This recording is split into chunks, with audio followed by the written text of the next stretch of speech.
Get dressed, I leave. I'm gone 3 days and 3 nights.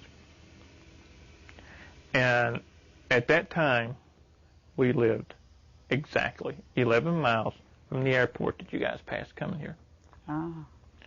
When I came back 3 days later, there was only 22 additional miles on the car. Mm-hmm. I went to the airport. But you have no memory on where you went. I went to D.C. This is when I went to D.C. and did a termination job on this individual.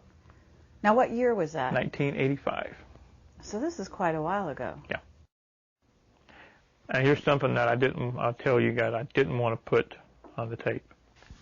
I'm sitting in a Mexican restaurant, very nice 2-story Mexican restaurant, and I hear somebody laughing. This was before the president now was the governor of Texas.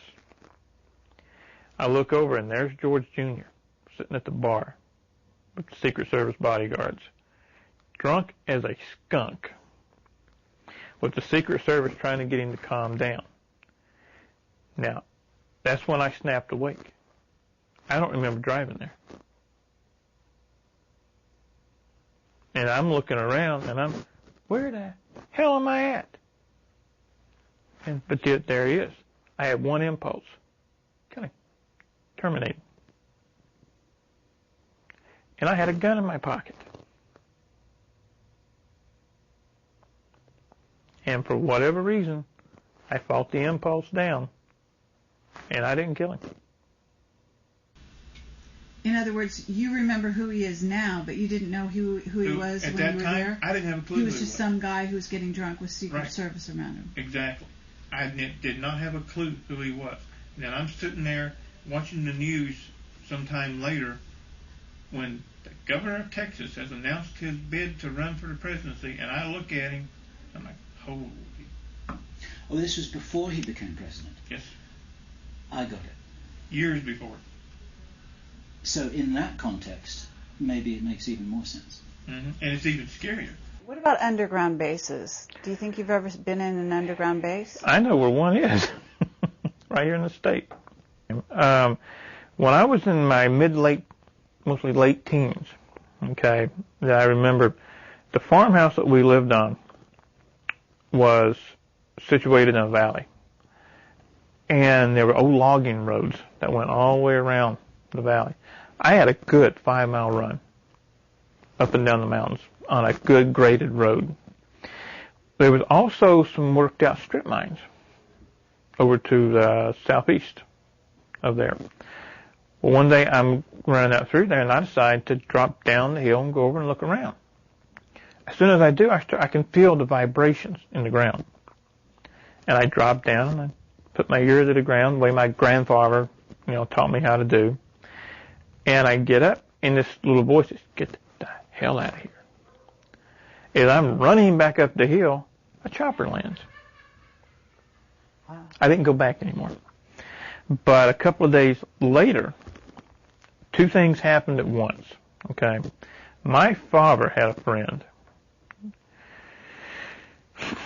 His name was Paul Preston. Paul Preston was somebody, and still is somebody, that I would terminate with extreme prejudice. I don't care to say that.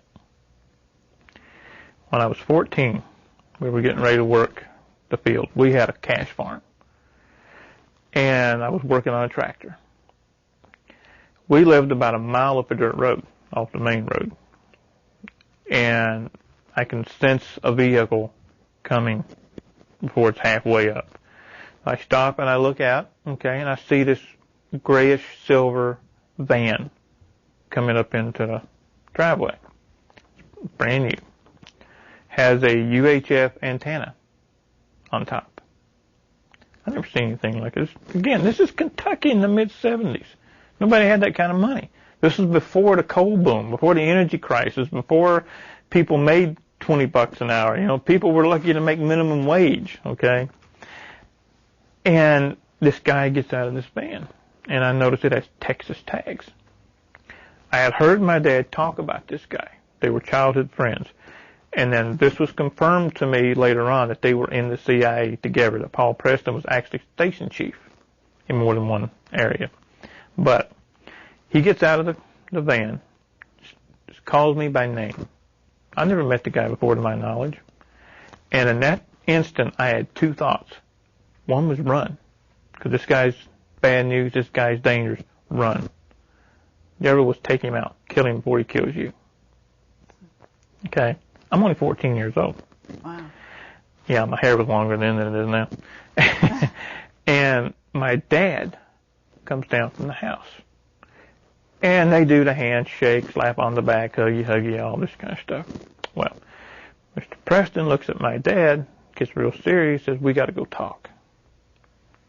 Now, my dad changes. His demeanor changes. So they go away for about 20 minutes. And all this time, I got the tool chest. I'm getting the tractor going, spring plow, all that kind of stuff. 20, 30 minutes later, Paul Preston comes back down from the house. He ain't talking to me then. He's in a real bad mood. Gets in the van, leaves. I barely saw my dad the rest of that day, because this is early morning because it's still cool. You didn't want to be around him the rest of the day. Okay, he was one ticked off Irishman. Well, that night, okay, my mom had a habit of sitting on the front porch at night. And I slept upstairs. She came in that night about 10, 11 o'clock, screaming for my dad that there's something over top of the house. And by the time he went out, it was gone. And I could hear the whole conversation. She said it was bigger than the house, was round, had lights all the way around it. I didn't know anything about UFOs. I knew nothing about that. I knew farming. I knew martial arts. I knew how to fight. I knew how to hunt, how to track, et cetera, et cetera. I knew nothing about anything like that. So the next night, this happens again. The third day, something happens to me. Okay? All the time I work and I train. I work and I train. So I'm going 12 hours a day every day. I worked out even harder than I had ever done before. And I think the reason being is to go to bed early, because that's exactly what I did. I went to bed early. That night, I go to bed. I'm laying there. Don't know how long.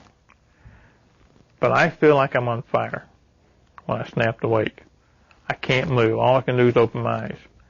The whole upstairs is full of light.